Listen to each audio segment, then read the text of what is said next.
What is अब दोस्तों, my name is मुर्लेedhar Lakhara और आप देख रहे हो टेक M.D.L। तो दोस्तों आज की इस वीडियो में बात करने वाला हूँ Realme X7 के एक डिटेल रिव्यू के बारे में। इस मोबाइल फोन को मैंने लगभग एक महीने पहले परचेज किया था और गाइस इसी महीने में आइसोलेट था। तो इस आइसोलेशन पीरियड में गाइस मैंने इस फोन को काफी यूज किया है और इतना यूज किया है कि अब इस मोबाइल से मैं रग रग से वाकिफ हूँ। इस वीडियो में हम इसके डिटेल रिव्यू के बारे में बात करने वाले हैं, तो ज्यादा वीडियो को लंबी ना करते हुए जल्द से स्टार्ट करते हैं Realme X7 5G की एक डिटेल रिव्यू।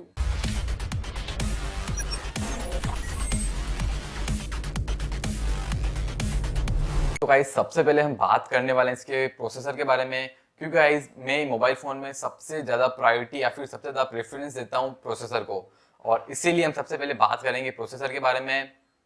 इस मोबाइल फोन में MediaTek Dimensity 800U का ड्यूल 5G प्रोसेसर देखने को मिलता है, जो कि ओनली 7 नैनोमीटर पे बेस्ट है। जितने कम नैनोमीटर होते हैं उतना ही अच्छा प्रोसेसर होता है, तो ओनली 7 नैनोमीटर पे बेस्ट है। और इसकी अगर क्लॉक स्पीड की बात करूं गाइस तो वो है 2.4 गीगाहर्ट्ज की। और अगर गाइस आपको मैं इजीएस्ट वे में बताऊं कि ये प्रोसेसर कौन से लेवल का है, तो गाइस जो Qualcomm Snapdragon 750G जो प्रोसेसर आता है उसी टाइप का ये प्रोसेसर है। और गाइस इसकी गेमिंग परफॉर्मेंस भी काफी अच्छी है। वैसे तो मैं गेमिंग करता नहीं हूँ, बट यूज करने के लिए या फिर रिव्यू बनाने के लिए इसमें मैंने थोड़ी बहुत गेमिंग ट्राई की थी और गाइस बिल्कुल स्मूथ चलती है, बिल्कुल कोई भी लैग वेग आपको कुछ भी देखने को नहीं मिलता है। और अगर बात करूँ कि मैंने इसमें कौन सी गेम खेली है, तो वो है need for speed no limits. भाई काफी बड़ा गेम है, वो भी हाई एंड गेम है वो भी, तो भाई बिल्कुल स्मूथ चला इसमें तो। और इसमें एप्लीकेशन भी बहुत फास्ट लोड जाती है, बिल्कुल क्विक लोड जो बोलते हैं ना, बिल्कुल वैसे ही। अगर आप उसको काफी यूज करते हो, काफी गेमिंग या फिर काफी टाइम तक कैमरा यूज करते हो, तो हल्का फुल्का गर्म होता है। और गाइज ये हर मोबाइल फोन की एक मतलब नॉर्मल सी चीज है, और एज सच कोई इतना खास गर्म नहीं होता है कि आप पकड़ ही ना पाओ, मतलब नॉर्मल गर्म होता है। तो दोस्तों अब बात करते हैं हमारे सेकंड टॉपिक के बारे में, और वो है Realme UI। मतलब गाइज बहुत ही स्मूथ UI है इसका। एज सच कोई एड वेड आपको देखने को नहीं मिलते एप्लीकेशंस में, जैसे कि आपको रेडमी के मोबाइल फोन में देखने को मिलते हैं। रेडमी की मोबाइल फोन की बहुत बड़ी प्रॉब्लम है ये कि उसमें आपको एड देखने को मिलते हैं, और ये मुझे बिल्कुल भी पसंद नहीं है। और गाइस यूआई में अगर मैं इसके बात करूँ वाइब्रेशन के बारे में, तो इतना एज कोई आपको खास हैप्टिक फीडबैक नहीं देखने को मिलता है। अब बात करते हैं मोबाइल फोन के थर्ड टॉपिक के बारे में, और वो है डिस्प्ले। तो गाइस इसके डिस्प्ले ने मुझे पर्सनली काफी ज्यादा अप्रिशिएट किया है। इसमें लगा है 6.4 इंच का सुपर एमओएलईडी डिस्प्ले, जो कि डिस्प्ले की कैटेगरी में बिल्कुल बेस्ट होता है और बहुत ही अच्छा डिस्प्ले ही है। की डिस्प्ले काफी ज्यादा ब्राइट है। अगर आप सनलाइट में यूज करते हो, फुल सनलाइट में आपको कोई भी दिक्कत नहीं होने वाली, आप इजीली यूज कर सकते हो। और अगर एमओएलईडी स्क्रीन है तो इसमें आपको ऑलवेज ऑन डिस्प्ले भी देखने को मिलता है, जो कि काफी अच्छा लगता है मुझे पर्सनली। और प्रोज है तो गाइज इसके दो कॉन्स भी है इस तो गाइज अगर इसमें प्रोज है डिस्प्ले के तो दो कॉन्स भी है, और वो कॉन्स ये कि गाइज इसमें एटलीस्ट 90 हर्ट्ज का डिस्प्ले हो सकता था। से एमओएलईडी स्क्रीन काफी एक्सपेंसिव आती है, बट अगर 90 हर्ट्ज का होता तो। और उसी के साथ साथ दूसरा कौन ये है कि गाइस इसकी डिस्प्ले मतलब ज़्यादा डिम भी नहीं होती है। अगर अगर आप रात को मोबाइल फ़ोन यूज़ करते हो तो आपको थोड़ी बहुत प्रॉब्लम होने वाली है, क्योंकि सबसे कम इसकी ब्राइटनेस करने के बाद भी आपको थोड़ी ज़्यादा ब्राइट लगती है ये डिस्प्ले। गाइस अब बात करते हैं इस मोबाइल फ़ोन के फोर्थ टॉपिक के बारे में, और वो है कैमरा। तो गाइस इसमें पीछे की साइड आपको 3 कैमरा सेटअप देखने को मिलते हैं। प्राइमरी कैमरा 64 मेगापिक्सल का है, ultra wide 8 megapixel and depth lens 2 megapixel. इसमें मैक्रो लेंस नहीं है, आपको मैं पहले बताता हूँ, इसमें मैक्रो लेंस नहीं है 2 मेगापिक्सल वाला वो। और ऐसा मैं अगर बोलूँ तो इसकी कोई इतनी जरूरत होती भी नहीं है, बहुत ही कम लोग उसको यूज़ करते हैं। मेरे केस में उसकी जरूरत नहीं है, तो मेरे को ऐसी कोई प्रॉब्लम वाली बात नहीं लगती है। और फ्रंट में आपको एक सिंगल कैमरा सेटअप देखने को मिलता है, जो कि है 16 मेगापिक्सल का। दोनों की क्वालिटी काफ़ी अच्छी है, और फेस अनलॉक भी एज सच बहुत ज़्यादा फास्ट है। मतलब आपको जो लॉक स्क्रीन है वो तो देखने को मिलती ही नहीं है, डायरेक्ट खुल जाता है फ़ोन। अगर आपने अनबॉक्सिंग वाली वीडियो देखी हो तो उसमें मैंने इसके कुछ कैमरा सैंपल्स डाल रखे हैं, आप उसमें जाके देख सकते हो। और अगर बात करूँ कैमरा के कॉन्स की, तो गाइज इसमें आपको जो कैमरा के जो फीचर्स होते हैं ना, वो कम देखने को मिलते हैं। मतलब ऐसा जो नॉर्मल मोबाइल फ़ोन में फीचर्स होते हैं वो सारे आपको देखने को मिलते हैं, बट जो इस प्राइस रेंज में और जो मोबाइल फ़ोन आता है जैसे पोको X3 Pro, उसमें जो कैमरा के फीचर्स है जैसे कि vlog mode, dual video mode, वो सारे इसमें आपको नहीं देखने को मिलते हैं। अपडेट के साथ आ भी सकते हैं अगर कंपनी चाहे तो। और गाइस कैमरा का अगर कौन से, तो एक सबसे बड़ा और बहुत ही इंपॉर्टेंट इसका प्रोज भी है, और पर्सनली वो मुझे काफ़ी ज़्यादा पसंद है।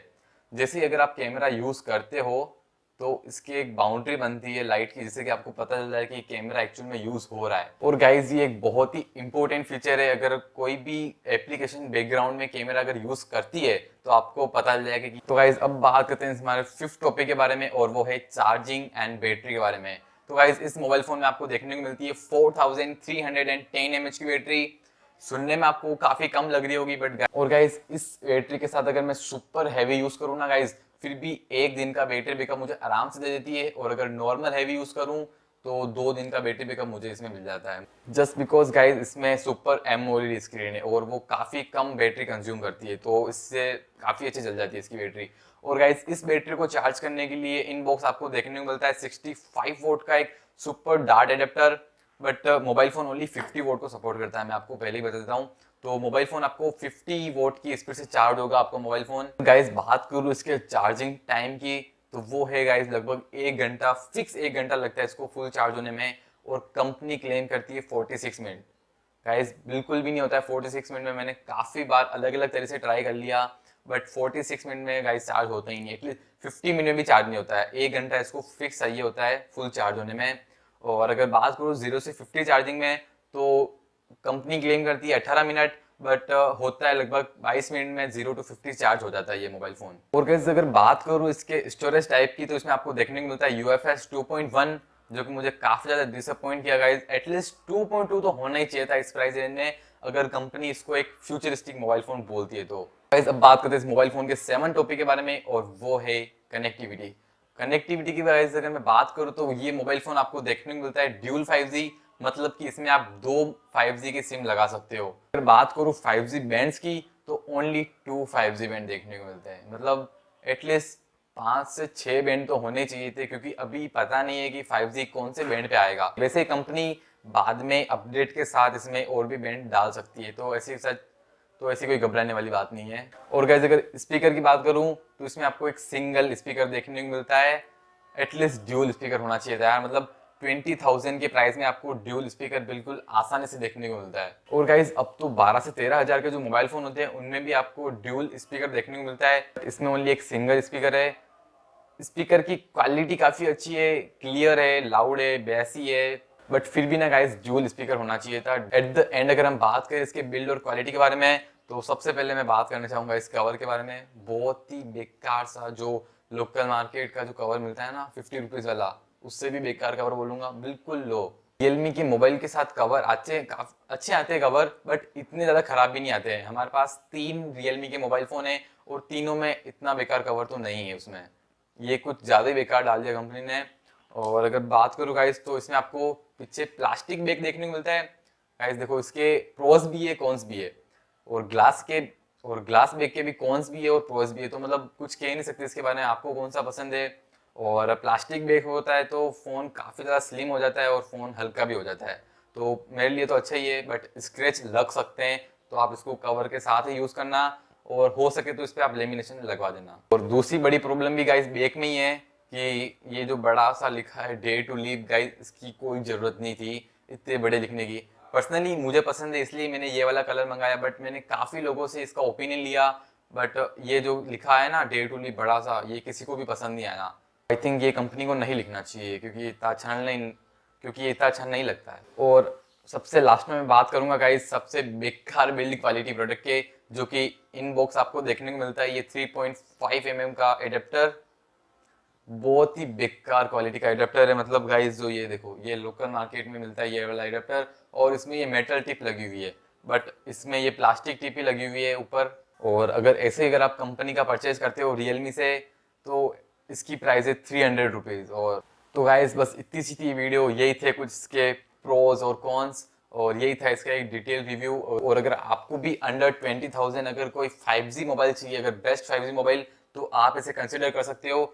और अगर आपको नॉन 5G अगर आपको लेना हो बेस्ट मोबाइल फोन, तो आप पोको X3 Pro के ऊपर जा सकते हो, वो भी बहुत अच्छा मोबाइल फोन है, ये भी बहुत अच्छा है। गाइस बस इतनी सी थी ये वीडियो, और अगर आपको पसंद आए इसे लाइक करना, शेयर करना और सब्सक्राइब कर देना। और अगर आपको कोई भी डाउट हो तो आप कमेंट सेक्शन में कमेंट कर सकते हो, या फिर इंस्टाग्राम और ट्विटर पे DM कर सकते हो। Bye bye.